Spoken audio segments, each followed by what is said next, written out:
த்துக்காகத்தான் திருநாமங்களை பற்றி கொடுக்கிறோம். அதை சொல்ல சொல்ல அனைத்தும் கொடுக்கும் என்று திருமங்கையாழ்வார் சொல்றார். குலந்தரும் செல்வன் தந்திடும் அடியார் படுதுயர் ஆயனவெல்லாம் நிலந்தரும் செய்யும் நீழ்விசும் வருளும் அருளொடு பெருநிலம் அளிக்கும் பெற்ற தாயினும் ஆயன செய்யும் நலந்தரும் சொல்லை நான் கண்டு கொண்டேன் நாராயணா என்னும் நாமம். சொல்ல தெரிஞ்சுட்டேன், நாமத்தை தெரிஞ்சுட்டேன், என்னெல்லாம் கொடுக்குங்கிறார். குலந்தரும் உயர்ந்த குலத்தில் பிறக்க வைக்கும். நான் தான் பிறந்தாச்சே சுவாமினால் எல்லாராலும் மதிக்க வைக்கும்னு அர்த்தம். குலந்தரும்னு சொன்னால் இனிமே பிறக்க வைக்கும்னு அர்த்தம் இல்லை. குலந்தரும் செல்வம் தந்திடும், நிறையா பணம் கொடுக்கும். எதுக்கு?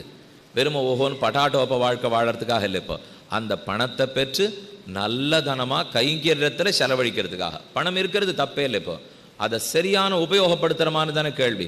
பகவானுக்கும் பாகவதர்களுக்கும் ஜகத்தில் இருக்கிற ஜீவராசிகளுக்கும் எல்லாருக்கும் நன்மை ஏற்படுங்கிறதுக்காக நம்ம செல்வம் செலவழியணும் இல்லையோ, அதற்குரிய செல்வம் கிட்டும்.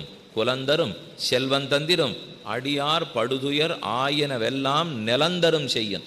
நமக்கு என்னென்ன துன்பங்கள் இருக்கோ அத்தனையும் ஒழிச்சுடும். என்ன பாபமோ பாப வினையோ வினையின் பயனோ ஏது நமக்கு துன்பமே கொடுக்காம ஒழிச்சுடும். அதனால நாராயணாவென்னும் நாமம் பெற்ற தாயினும் ஆயன செய்யும். பகவானுடைய நாமம் நம்ம அப்பா அம்மா எத்தனை நல்லது செய்வாளோ, எத்தனை அன்பையும் பாசத்தையும் பொழிவாளோ, அதை விட பாசத்தை பெருமானுடைய திருநாமம் பொழியும். பெற்ற தாயினும் ஆயன செய்யும் நலம் தரும் சொல்.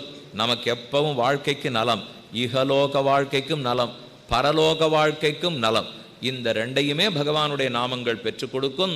ஆகவே நாம சங்கீர்த்தனத்தை பண்ணுன்னு திருமங்கையாழ்வார் கூறியிருக்கார். அப்போ ரெண்டாவதாக எடுத்து எளிய மார்க்கமாக இருக்கணும். முதல் விதி பூர்த்தி ஆகிடுது, ரொம்ப எளிது. பெருமானையே பற்ற முடியலைன்னா கூட இதை எப்போ வேணா சொல்லிக்கலாம். அது எவ்வளோ எளிதுனால் நாமத்தை சொல்றது எளிது, மந்திரம்னுட்டா கட்டம். இப்போ இந்த மந்திரத்தை சொல்லுனால் அதுக்கு நியமம் இருக்கணும், நிஷ்டை இருக்கணும். குளிச்சுட்டு வந்தியா, நின்ந்தியா, உட்காந்தியா, செருப்பு கேட்டினியா, 1000 கேள்வி.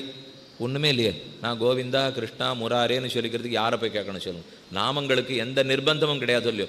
3 எழுத்துடைய பெயரால் கத்திர பந்துமன்னே பராங்கதி கண்டுகொண்டான் இத்தரை அடியரானார் கிறங்கும் நம் அரங்கனாய பித்தனை பெத்து வந்தோ பிறவியுள் பிணங்குமாறேன்னு ஆழ்வாருடைய பாசம்.